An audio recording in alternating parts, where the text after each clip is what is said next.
Olá, muito boa noite para vocês, hein? Está no ar o Troca de Passes, estamos chegando nesta quarta-feira de Libertadores e Sul-Americana. 3 brasileiros entraram em ação agora e mais um mais cedo, né? O Bahia conseguiu uma vitória importantíssima contra o Nacional do Uruguai. Mesmo jogando em Montevidéu, o Bahia venceu 1-0 e consegue chegar aos 4 pontos em 2 rodadas.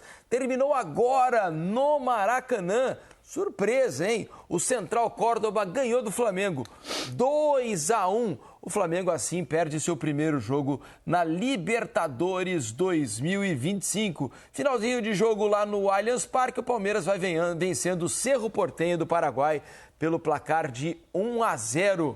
E o Cruzeiro empatou, pelo menos estava empatando aqui, né? Vamos checar aqui, só ver se terminou com empate realmente.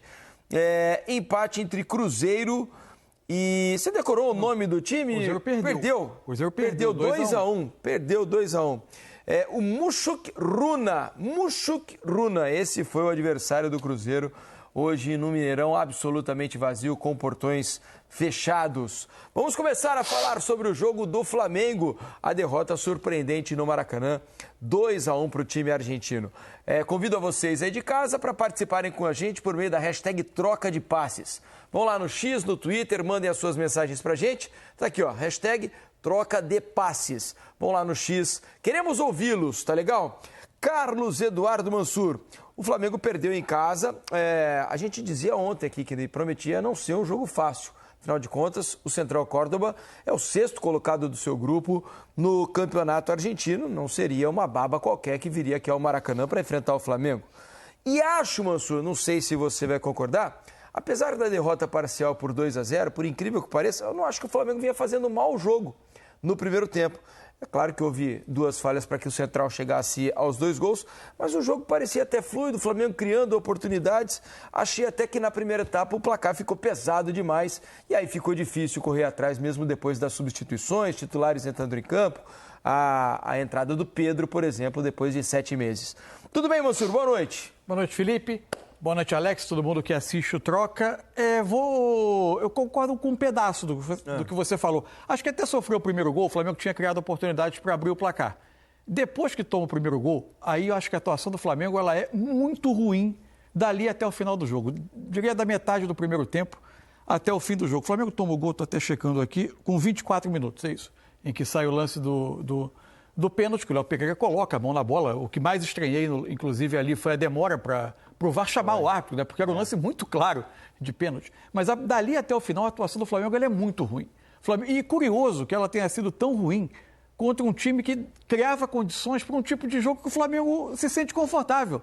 Era um time que saía para tentar pressionar a linha defensiva alta, deixando espaço às costas para os atacantes do Flamengo correrem. Parece que o Flamengo começou a olhar para aquilo e ver ali uma tentação de adiantar e esticar a bola a todo custo da primeira oportunidade. O Flamengo não tinha um mínimo de pausa para tentar achar o momento certo de fazer esse passe em profundidade. O Flamengo era um time que acelerava o tempo todo, sem lucidez. O segundo tempo ele coloca o Gerson, um dos jogadores titulares que não iniciaram o jogo.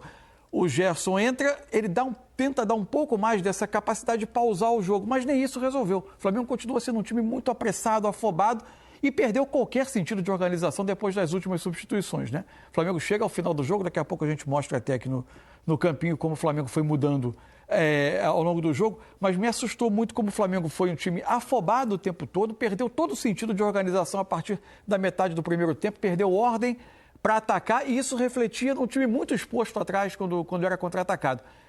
É uma atuação ruim, das piores que o Flamengo fez com o Felipe Luiz no comando, a segunda derrota dele desde que assumiu no ano passado e abre uma frente de preocupação na Libertadores, num grupo que poderia ser mais administrável para o Flamengo, porque o Flamengo vai a Quito jogar com a LDU, não é nada fora do normal um time brasileiro perder da LDU em Quito. Sim. O Flamengo iria 3 pontos, restando 2 partidas em casa. 9 pontos não vai ser, muito provavelmente não serão suficientes.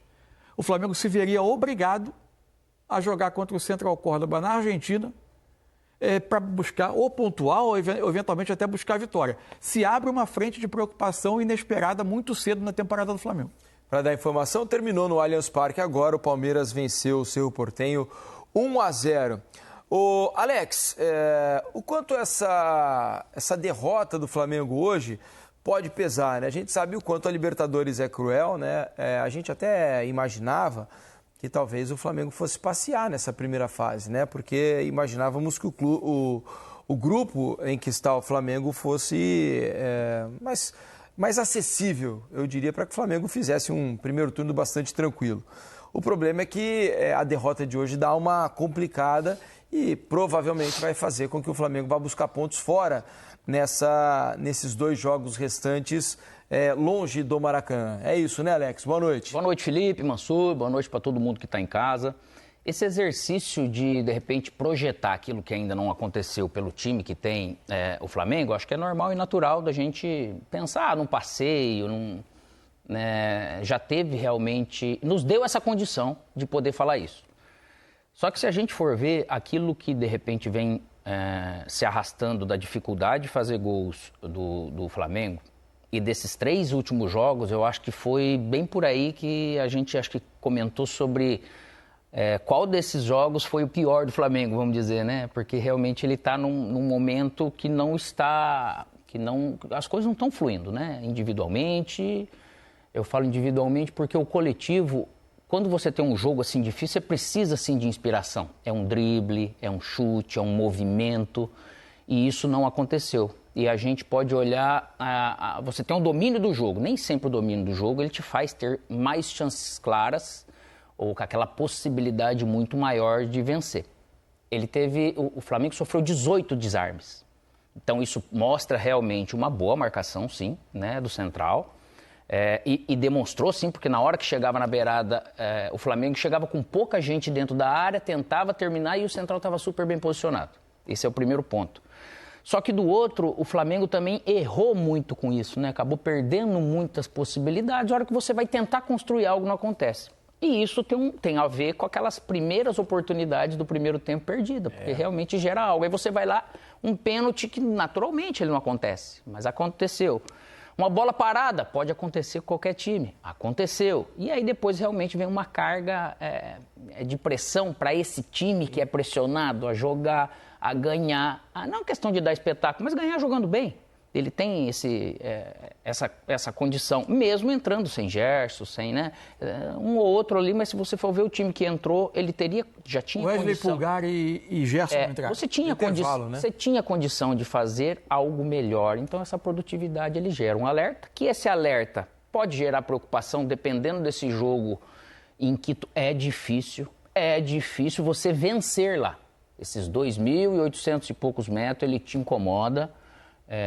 E aí vai depender realmente daquilo que eles vão ter que produzir. Hoje, dentro de casa, para um adversário, assim, você não pode realmente se permitir sair num 0-2, né? Então, isso realmente traz uma responsabilidade que pode também trazer um alerta para um time que é super vitorioso com esses atletas experientes, mas vem aí, de repente, aquela primeira pressão que o Felipe Luiz vai trazer um incômodo que ele ainda não tinha vivido. Aí, de novo, a gente vai falar, né, sobre aproveitar as oportunidades, né, algo que o Flamengo não vem conseguindo fazer. Hoje, antes do primeiro gol do Central Córdoba, o Flamengo teve 3 boas oportunidades, né? Se a gente pensar aqui, ó, tem o Plata dá um lindo drible logo com 1 minuto de jogo, né? E coloca o Juninho em ótima condição na frente do goleiro, só que ele demora um pouquinho para bater e vem um corte do zagueiro que se antecipa. Depois, tem o Juninho dando um passe pro Bruno Henrique, que faz a ultrapassagem, agora do lado esquerdo. O Bruno Henrique bate de esquerda com um desvio, também a bola acaba saindo. E o último do Arrascaeta, numa boa tabela ali, ele corta o defensor um pouquinho atrás da marca do pênalti, o gol se abre, ele bate e acaba batendo em cima do goleiro, o goleiro fazendo uma defesa no reflexo. Então, o Flamengo criou mais uma vez oportunidades, né? Especialmente antes do primeiro gol do Córdoba. Mas está difícil de fazer a rede balançar, né, Mansur? O Flamengo anda tendo essa dificuldade e não é de hoje. São os 2 problemas que estão muito claros esse ano, né? Eu acho que não é só a questão de fazer... Claro que a questão de fazer os gols ela é fundamental. O Flamengo tem uma questão no centro do ataque, né? Os jogadores com uma capacidade, com uma dificuldade de definição, seja por, de novo, a mesma conversa que a gente vem tendo muitos dias, por não se sentirem à vontade, mais pelo centro do ataque. O Flamengo tem uma dificuldade de definição. Agora, é também se o Flamengo perde um dos seus meias hoje, seja Gerson, seja Arrascaeta, para iniciar o jogo, eles são substituídos também por jogadores de aceleração o tempo todo e de muito pouca pausa. O Flamengo hoje tinha, do meio para frente, o Everton Araújo, que entrou e não foi bem no jogo. O De La Cruz, ele tem muitas virtudes. Ele é um jogador de muita dinâmica, é um jogador que sai bem de pressão quando o Flamengo precisa sair jogando, mas ele recebendo esses primeiros passes para organizar o jogo, ele é um jogador, ele raramente ele dá uma pausa no jogo, ele sempre tenta o passe vertical, por vezes muito forçado. Então, isso já se somava a um time de velocistas na frente que também só corriam o tempo todo na direção do gol. E faltava um pouco de pensamento e de articulação ao Flamengo. O Flamengo, ainda assim, contra um time que defendia adiantado, conseguiu colocar 2, 3 vezes seus jogadores de frente em condição que poderia ter resultado num gol, mas só o Arrascaeta era o jogador que tentava dar uma pausa para enxergar o jogo e tentar dar um passe. O resto era um time que jogava numa velocidade muito além da necessária. Eu achava que a entrada do Gerson poderia mudar um pouco esse perfil do Flamengo no segundo tempo, ter um pouco mais de controle, mas aí se somou também uma outra questão do jogo de hoje, né? Muita atuação individual abaixo do que os jogadores podem fazer, né? Até na ocupação de espaço, se for ver, né? Isso também. Não sincronizou nada com bola, uma boa opção que eu estou dando, um faz um movimento, aquele terceiro homem para receber. Hoje o Flamengo ele não trouxe isso. O Wesley entrou muito abaixo do que ele tem jogado, muito abaixo. O próprio Gerson cometeu mais erros do que de costume. Entre o Pulgar depois do lugar do Everton Araújo. Os erros do segundo tempo também, acho que são um pouco condicionados pelo resultado ali naquele momento, né? A pressão da arquibancada começa a crescer. Também, né? Mas o time não jogou bem no momento quase nenhum, né? Não, o segundo tempo eu acho que foi pior. Eu achei a segunda metade do primeiro tempo, para mim, já foi muito ruim do Flamengo. Especialmente porque o Flamengo perdeu um pouco do sentido de jogo coletivo que ele tem muito. Não adianta você ser um time que só é capaz de jogar por espasmos, né? Precisa ter pausa em algum momento, precisa ter um pouco mais de articulação. O Flamengo é um time muito capaz, quando o adversário vem para pressionar, de atrair essa pressão para jogar as costas. O Flamengo não conseguia fazer isso com lucidez hoje. Enfim, foi uma partida até preocupante do Flamengo, assim, porque eu acho que abre uma preocupação no grupo como um todo, na chave do Flamengo, porque vai ser uma classificação que podia ser mais tranquila e possivelmente vai ser decidida nas últimas rodadas. Vai gerar algo que às vezes ele é perigoso e não deve gerar, mas é uma briga interna dentro do clube, né, dentro do campo, que é a tal da dúvida. Dúvida se o caminho está certo, se o sistema é esse, e essa dúvida eu acho que o Flamengo não deve ter.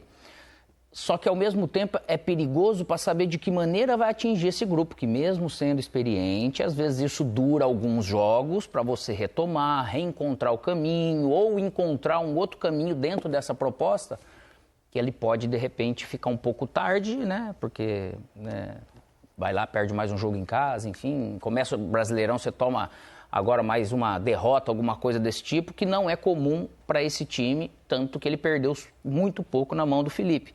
Só que dentro da proposta dele, o Felipe realmente vai ter que trazer uma inspiração, trazer tipo de trabalho para conscientizar e trazer esse emocional do time de novo, que parece que também ficou um time que parece que fluía muito fácil, muito rápido, muito intenso, sempre achando uma opção, e nesses últimos jogos ele tem realmente encontrado um pouco de dificuldade, então vai dar um trabalhozinho aí.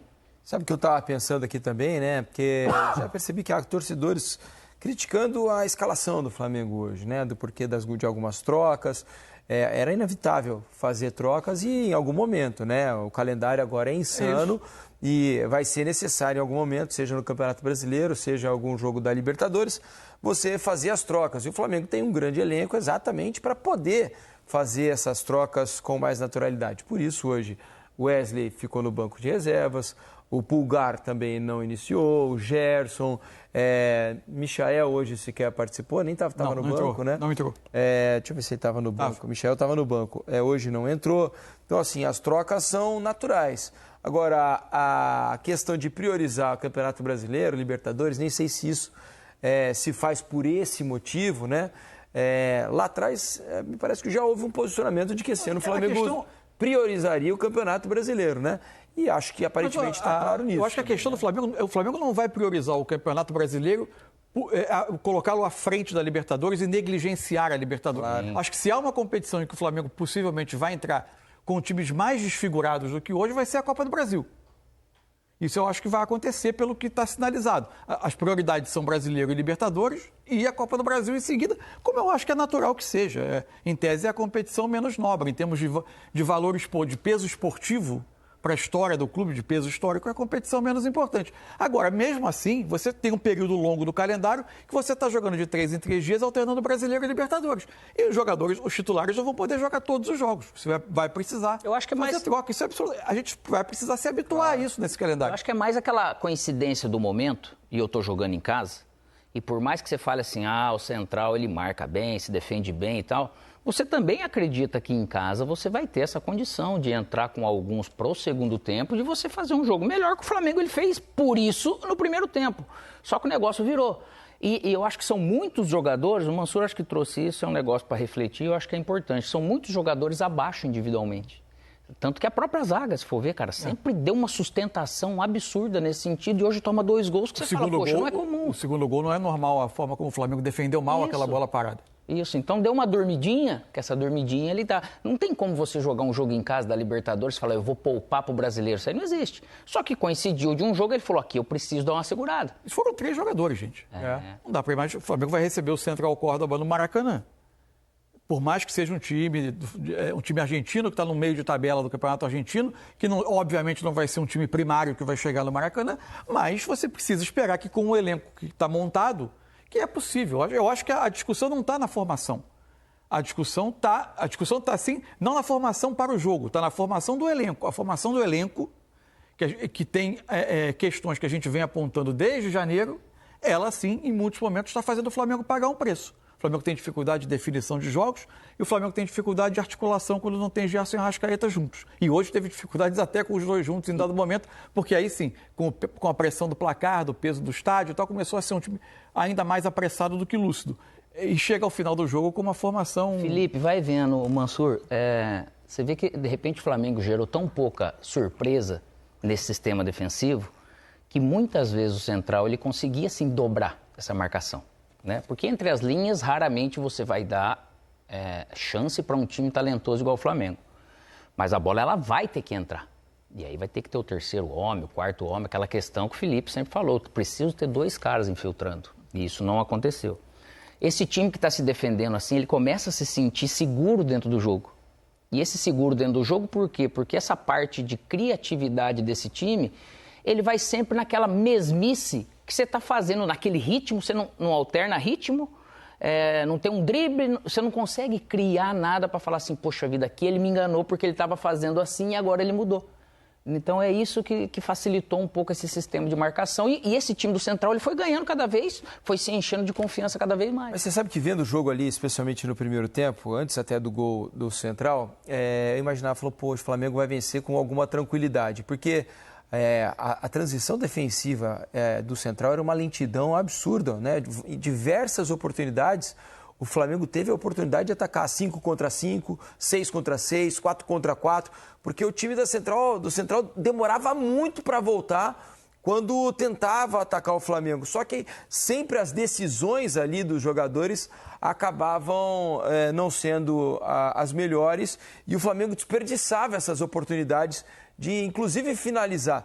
Por isso, acho até que o Central se ofereceu ao Flamengo num jogo mais franco e o Flamengo não conseguiu aproveitar nem assim. Mas essa é a grande surpresa, né? O Flamengo não bateu... Não foi um time super defensivo, bateu contra o muro. O Flamengo não foi bater contra o muro de um time protegendo a área. E mais, o Flamengo fez muitas de suas melhores atuações nesse tipo de jogo. Exato. E que os adversários iam para pressionar a saída do Flamengo ou iam para tentativa de um jogo mais franco. E o Flamengo tem uma grande capacidade de saída de bola, mas o Flamengo não conseguiu construir desde trás hoje. Ou apressou demais esse último passe. A quantidade de erros, de passe forçado, de tentativa de chegar rápido às costas da defesa adversária, sem passar eventualmente pelo meio. O jogo, em dado momento, se tornou um jogo de meio campo esvaziado, praticamente. O jogo ia de uma área a outra. Numa ida e volta. Numa ida e volta. E mesmo assim, em tese, você num cenário desse, até o Flamengo, a gente já viu o Flamengo tirar partido disso, porque tem jogadores de talento na frente que com espaço podem acabar resolvendo o jogo mais fácil do que o adversário, o Flamengo não conseguiu resolver. Agora, após tomar o primeiro gol, aí para mim a atuação do Flamengo, o jogo não era difícil antes do primeiro gol. Uhum. A sensação esse é um jogo que o Flamengo vai resolver. Perdeu um gol, perdeu outro gol, mas as situações estão aparecendo. após tomar o gol, o Flamengo se perdeu muito. Muito dos cruzamentos. Parou de criar também, né? Parou de Muito criar. dos cruzamentos, você percebe que às vezes está dentro de campo, você percebe que você não está conseguindo passar essa defesa, você não está conseguindo fazer as coisas. Só que chega na beirada, você não está tão bem posicionado, ocupando bem a área do adversário e mesmo assim você cruza. Sabe? Tem um cara na frente, está todo mundo dando opção da bola retornar para ver se sai alguém para você fazer jogada, você termina em cruzamento. Mesmo estando mal posicionado, pouco ocupada e tudo isso. E quando a bola volta para trás, aquela coisa que você olha para o campo, está todo mundo parado, e para você que está com a bola, você fala, cara, o que eu vou fazer? E até nessa questão, você precisa ter uma coragem, ter alguém que dribla, tira alguém da frente. Nesse sentido de trás para frente, o Flamengo não tem, né, essa questão. Não tem esse hábito de poder fazer esse tipo de jogada. Então, a hora que eu balanço para um lado, que a bola volta lá atrás, aí tem aquela lentidão porque eu não tenho opção, poxa vida, aí a defesa vem, ela acaba se encontrando de novo. Não precisa nem pressionar a bola, porque a bola já está pressionada porque aqui ela não encontra nenhum tipo de movimento para abrir espaço e aí você fica meio cego. O Nilmar usava assim, que falava, quando às vezes tem jogador, algum momento que recebia a bola, ele falava, fechou a cortina, né? Tipo, tá cego, o cara não enxerga mais nada, deu blackout, cara, é por aí. Você sabe que a gente está conversando, né? E você falou, Alex, agora há pouco sobre a quantidade de cruzamentos, né, do Flamengo. Aí eu fui dar uma checada na estatística. O Flamengo fez 40 cruzamentos hoje. 40 cruzamentos à área, né? Desses 40, só 7 encontraram algum jogador do Flamengo. Então é um aproveitamento muito baixo. O time do Córdoba, por exemplo, cruzou 5 bolas só e acertou 3 no alvo, né? Em um jogador do Córdoba. Então é muito cruzamento para pouco aproveitamento. Aí os outros números do jogo para vocês. 31 desses cruzamentos, 31 no segundo tempo.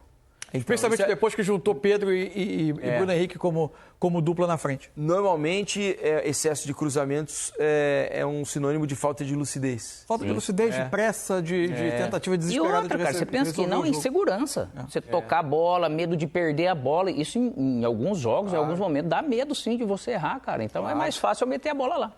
Vamos dar uma olhada então nos números aqui, ó. A posse de bola, o Flamengo ficou quase 70% com a bola, né? 68-32. Total de passes, 617 a 180 só do Central Córdoba. É o domínio, né? Passes certos, índice baixo do Flamengo, se a gente for ver, né? 85% não é um índice dos melhores. O do Córdoba nem se fale, 70%. 18-8 em finalizações para o Flamengo, 7-6 em finalizações. Olha para você ver o nível de eficiência, Veja né? que o Córdoba finalizou com qualidade, né? Nas vezes que chegou ao ataque. Impedimentos, 3 do time argentino, 1 do Flamengo, 10-1 em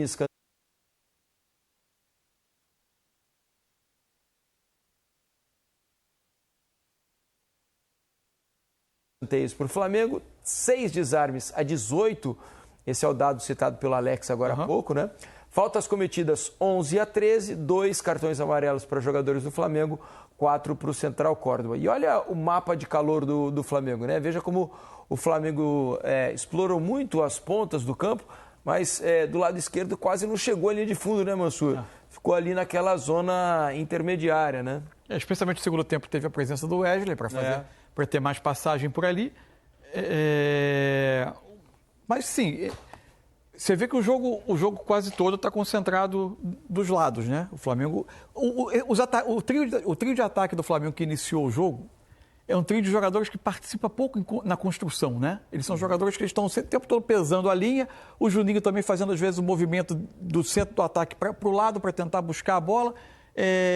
Isso gera uma dificuldade do Flamengo quando precisa ter um passe a mais, sabe, uma pausa para essa construção, com um pouco mais de articulação. O Flamengo não consegue. Esses jogadores estão sempre pedindo a bola nas costas, em profundidade o tempo todo. Eu acho que essa mistura de características no ataque do Flamengo, o Flamengo não tem. Agora, com o Pedro, eu imagino que essa entrada de hoje, ela é o início de um processo que ainda não vai ser gradativo, né, do Pedro ir ganhando tempo, jogando um pouco mais. Precisa de tempo. Aí é paciência. É isso. Não tem jeito. É uma outra característica que o Flamengo vai acrescentar, importante, um jogador mais acostumado a decidir, mas que, por outro lado, também vai exigir uma adaptação em alguns aspectos do jogo. Porque nada garante, por exemplo, que essa postura do Flamengo de ser com o Felipe Luiz um time que pressiona imediatamente para recuperar a bola, que um time com Pedro e Arrascaeta no ataque vai nas duas posições mais adiantadas do time, especialmente quando o Flamengo está sem bola, que eles vão conseguir manter essa capacidade. O Pedro nunca foi um jogador muito especializado nessa pressão, o Arrascaeta tão pouco, por questões físicas também, por momento da carreira. Vai precisar de algumas adaptações. O Pedro também não é. O Felipe Luiz gosta que o seu centroavante, o seu 9, e pelo menos mais um dos atacantes, seja um jogador que ataque muito espaço. O Pedro não é um jogador de atacar o tempo todo espaço, ele é um jogador que vem um pouco, às vezes, na direção da bola. É um outro tipo de movimento. Enfim, vai precisar de adaptações também. É um trabalho agora que o Felipe vai ter com essa volta do Pedro, que acrescenta, óbvio, estou dizendo que ela é um problema, né? Claro. Eu sou maluco. Ela acrescenta tecnicamente muito, especialmente em finalização, que vem sendo um problema do time. Hoje deu para ver alguma coisa do Pedro? Foi muito pouco tempo, muito né? pouco. Foi cerca de 15 minutos ali poucas em campo, intervenções com a bola. Praticamente não tocou na bola. O retorno é difícil depois desse tempo todo, porque você perde muitos reflexos, né? E o pessoal tá voando. Até na hora que você olha para cá, o cara já tá indo pro outro lado, entendeu? Assim, na hora que você vai dominar a bola, o cara tá te antecipando. E chama a atenção, né, Alex, Mansur, a gente que acompanha esse tipo de lesão já há bastante tempo, o Pedro voltou antes do tempo normal, assim, né? Porque antigamente o protocolo, eu fiz inclusive um programa sobre lesões graves do joelho aqui no Sport TV, uns 10 anos atrás mais ou menos, e entrevistei diversos médicos especialistas, né? Naquela época eles diziam que o protocolo era de 6 meses para uma lesão de ligamento cruzado anterior, como foi essa do Pedro. Só que os estudos mais recentes, de acordo com os mesmos médicos, né, dão conta de que há uma chance maior de uma recidiva caso o jogador volte ali em torno dos 6 meses, como era antigamente. Então, esse protocolo aumentou um pouco, né? Hoje, os médicos levam de 8, 9 meses, em alguns casos até 1 ano, para que o jogador possa voltar. E o Pedro voltou em 7 meses, né? Hoje são 7 meses desde a cirurgia. Ele teve 3 ações com a bola no jogo só. 3, né? Muito pouco ainda. Deu um passe na direção do gol, né? Um passe, eles chamam de passe. Algumas estatísticas chamam de passe decisivo, né? Que é buscando um jogador para em posição de finalização.